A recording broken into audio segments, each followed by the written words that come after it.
Good morning. Rajitha Balu ആണേ. ഇന്നൊരു കുഞ്ഞു തുളസി വിശേഷവുമായിട്ടാണ് വന്നിട്ടുള്ളത്.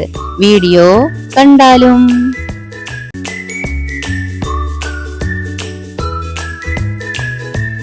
ഓരോ വീട്ടിലും ഒരു കുഞ്ഞു തുളസി ചെടിയെങ്കിലും ഇല്ലാതിരിക്കില്ല അല്ലെ?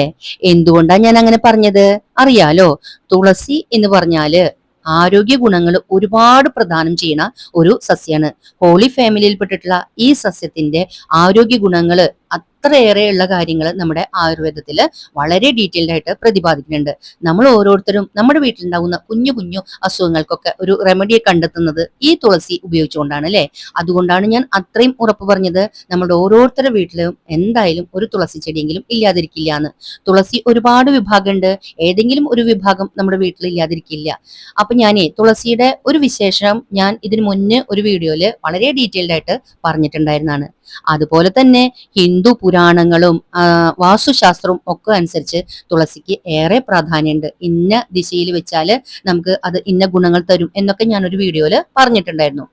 അതുപോലെ തന്നെ തുളസിയോടൊപ്പം നമ്മുടെ വീട്ടില് തുളസിയോടൊപ്പം മറ്റു 3 ചെടികളും കൂടെ ചേർത്ത് വെച്ച് കഴിഞ്ഞാല് ഈ തുളസി വഴി നമുക്ക് കിട്ടിയിരുന്ന ഗുണങ്ങള് അത് ഡബിൾ ആവും, അല്ലെങ്കിലും അതിനും കൂടുതൽ മടങ്ങായിട്ട് മാറും എന്നതാണ് മറ്റൊരു വിശ്വാസം. ആ മറ്റു സസ്യങ്ങൾ ഏതൊക്കെയാണെന്ന് അറിയണ്ടേ?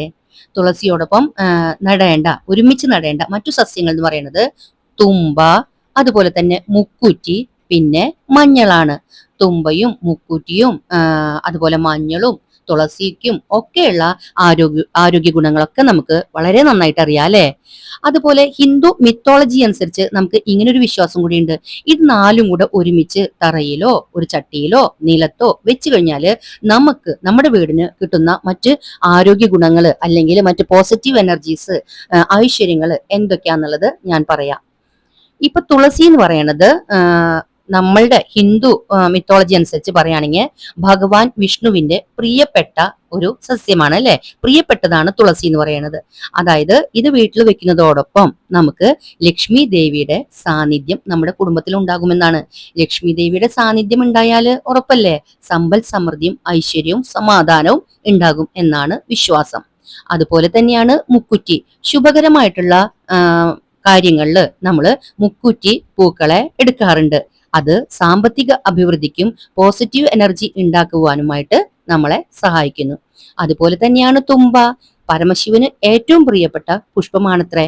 അതുപോലെ തന്നെ ഇത് ദുർദേവതകളെ അകറ്റി വീടിന് ചുറ്റും നല്ല അന്തരീക്ഷം സൃഷ്ടിക്കും, അതായത് പോസിറ്റീവ് എനർജി കൊണ്ടുവരും എന്നാണ് വിശ്വാസം. പിന്നെ ഞാൻ പറയേണ്ടല്ലോ മഞ്ഞളിനെ കുറിച്ച്. മഞ്ഞൾ സമൃദ്ധിയുടെയും മംഗളകർമ്മങ്ങളുടെയും പ്രതീകമാണ്. ഇതിന്റെ സാന്നിധ്യം വീട്ടിൽ ലക്ഷ്മി കടാക്ഷവും ആരോഗ്യവും പ്രദാനം ചെയ്യും എന്നാണ് വിശ്വാസം. അപ്പൊ ഇവര് 4 പേരും കൂടെ ഒരുമിച്ച് ചേർന്നാല് ഈ പറയുന്ന എല്ലാ കാര്യങ്ങളും നമുക്ക് കിട്ടൂല്ലേ? ഞാനിത് വെറുതെ പറയുന്നതല്ല കേട്ടാ, ഞാൻ എൻ്റെ അനുഭവത്തിലൂടെ പറയുന്നത് തന്നെയാണ്. നമുക്ക് വിശ്വാസം ഇല്ലാത്തവർക്ക് ഇത് സ്കിപ്പ് ചെയ്തിട്ട് കളയാം.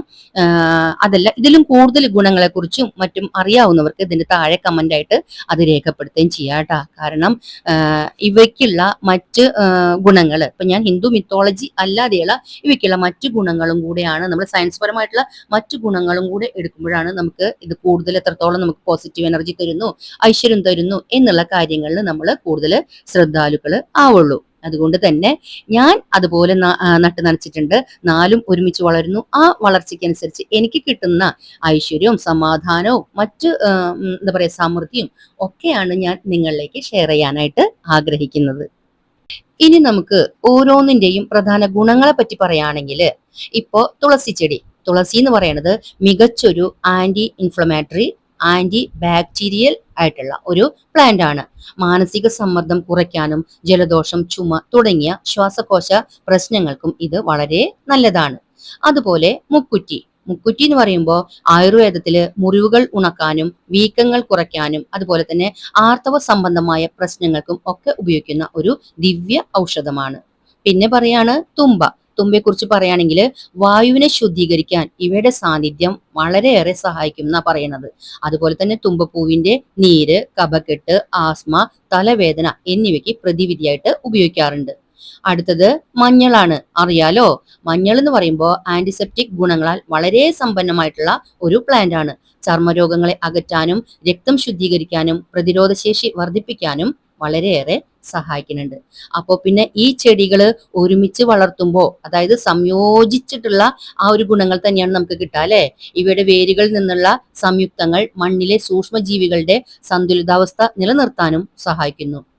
അപ്പൊ നമ്മള് തുളസിയോടൊപ്പം തുമ്പയും മുക്കുറ്റും മഞ്ഞളും ഒക്കെ കൂടെ ഒരേ സ്ഥലത്ത് ഒരുമിച്ച് നട്ടു കഴിഞ്ഞാല് നമുക്ക് വീട്ടു പരിസരത്ത് മികച്ചൊരു ഔഷധത്തോട്ടം സൃഷ്ടിക്കാനായിട്ട് കഴിയും. മാത്രമല്ല, ഇവയുടെ വേരുകളും ഇലകളും ഇടകലർന്ന് വളരുമ്പോൾ അത് മണ്ണിലെ കീടങ്ങളെ അകറ്റാനും വായു ശുദ്ധീകരിക്കാനും പ്രകൃതിദത്തമായ ഔഷധങ്ങൾ നമുക്ക് എളുപ്പം ലഭ്യമാക്കാനുമായിട്ട് സഹായിക്കും. മാത്രമല്ല, മഞ്ഞള് തുളസി എന്നൊക്കെ പറയുന്നത് നല്ല ഒരു പ്രകൃതിദത്തമായ അണുനാശിനി കൂടിയാണ്. അതുകൊണ്ട് തന്നെ ചെറിയ ചെറിയ പ്രാണികളുടെയോ കൊതുക് പോലെയുള്ള മറ്റു പ്രാണികളുടെ ശല്യവും നമുക്ക് ഉണ്ടാവില്ല. പോസിറ്റീവ് എനർജിയും അതുപോലെ തന്നെ ശുദ്ധവായു ഒക്കെ നമുക്ക് പ്രദാനം ചെയ്യുമ്പോൾ ഈ ഒരു കുഞ്ഞു കാര്യം ചെയ്യുന്നത് കൊണ്ട് കുഴപ്പമില്ലല്ലോ. അപ്പൊ എന്തായാലും നിങ്ങൾ ഇതൊന്ന് പരീക്ഷിച്ചു നോക്കൂട്ടാ. ഞാൻ എനിക്ക് അനുഭവപ്പെട്ട ഗുണങ്ങളാണ് നിങ്ങൾക്ക് ഷെയർ ചെയ്തത്. എന്ത് തന്നെയായാലും ഇന്ന് തന്നെ ഈ 4 ചെടികളും കൂടെ ഒന്ന് നട്ടു നോക്കൂ. എന്നിട്ട് നിങ്ങൾക്ക് ഉണ്ടാവുന്ന മാറ്റം ക്രമേണ എന്റെ ഈ വീഡിയോ കണ്ടുപിടിച്ചിട്ട് അന്നേരങ്ങളിൽ കമന്റ് ആയിട്ട് രേഖപ്പെടുത്താനും മറക്കരുത് കേട്ടാ. ഇതുപോലെയുള്ള കുഞ്ഞു കുഞ്ഞു അറിവുമായിട്ട് വീണ്ടും കാണാം. Till then take care. Bye bye.